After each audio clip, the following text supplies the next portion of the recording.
You know the feeling, right? It seems like every time the market hits a new high, the bubble talk starts up again. It's everywhere. And all that anxiety, it really comes down to this one simple, powerful idea. I mean, we hear it constantly. It's almost like this unwritten rule of finance, right? Bubbles always burst. What goes up must come down. So every time we see a new record, it's hard not to feel like we're just waiting for the other shoe to drop. So that's the big question, isn't it? With markets flying high, is a huge crash just waiting around the corner? Are we about to see a repeat of 1929 or maybe 2008 all over again? Well, maybe not. Look, there are always risks, for sure.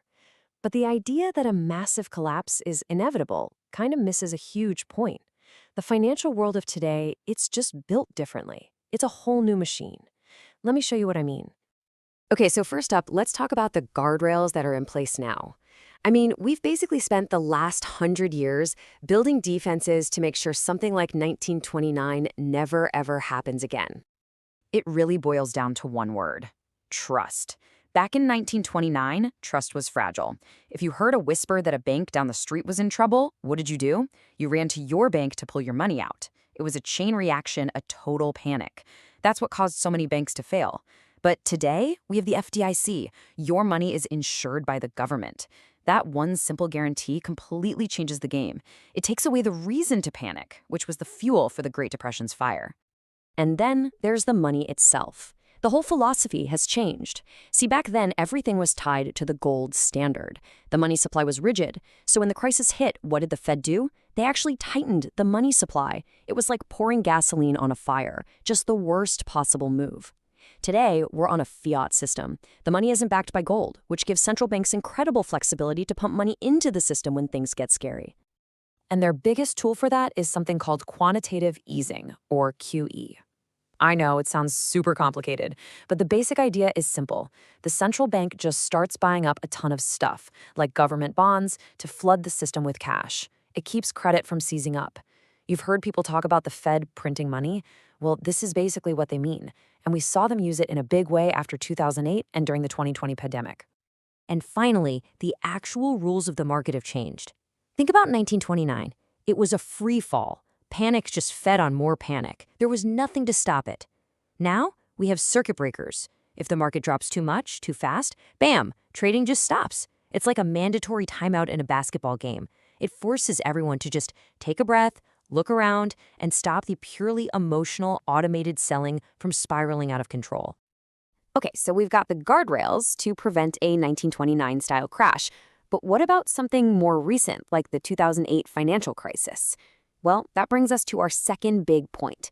The debt we're worried about today is just a different beast entirely. Remember 2008? That was all about mortgages.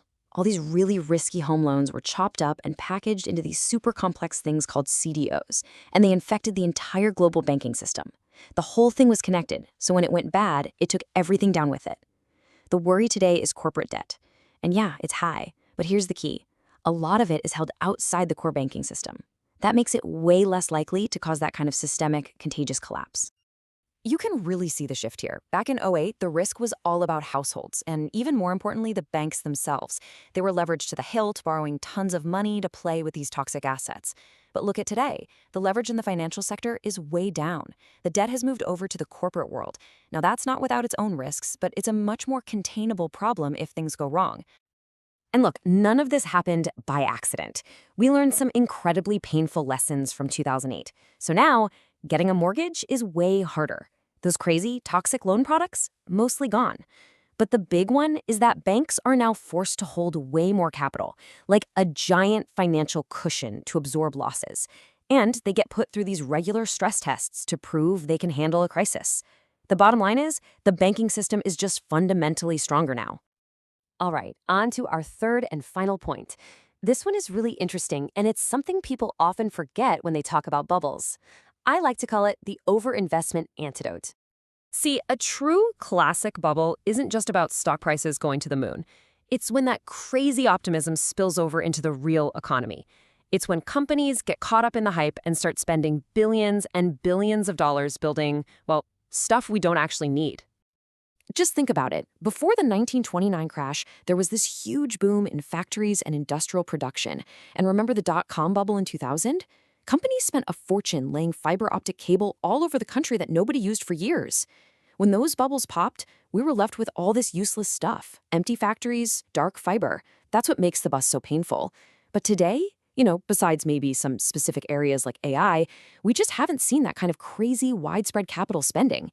And ironically, that corporate caution might be the very thing that saves us from a really nasty downturn. Okay, so let's put it all together. What's the final verdict here? Are we in the clear? Is a crash totally off the table? Well, based on everything we've looked at, a full repeat of 1929 or 2008 seems pretty unlikely, right? We've got the financial guardrails like the FDIC and circuit breakers. The debt problem has moved out of the core banking system. And we don't have that massive economy-wide overinvestment that defined past bubbles. But, and this is a huge but, there's a catch. All of these defenses we've built, the stress tests, the capital requirements, all of it, they are designed to fight the last war. And the one thing we know about financial crises is that the next one almost never looks like the last one. And let's be real for a second. The timeless ingredients for a crash, they're still here. You see the wild speculation, right? Especially around things like AI stocks. You see the high levels of debt. And there's definitely a tech mania going on. These things don't just go away because we passed a few new laws. Which brings us to the final and most important question. Our system today is, without a doubt, much, much stronger against the kind of shocks that hit us in the past. But is it ready for whatever's coming next? That is the great unknown.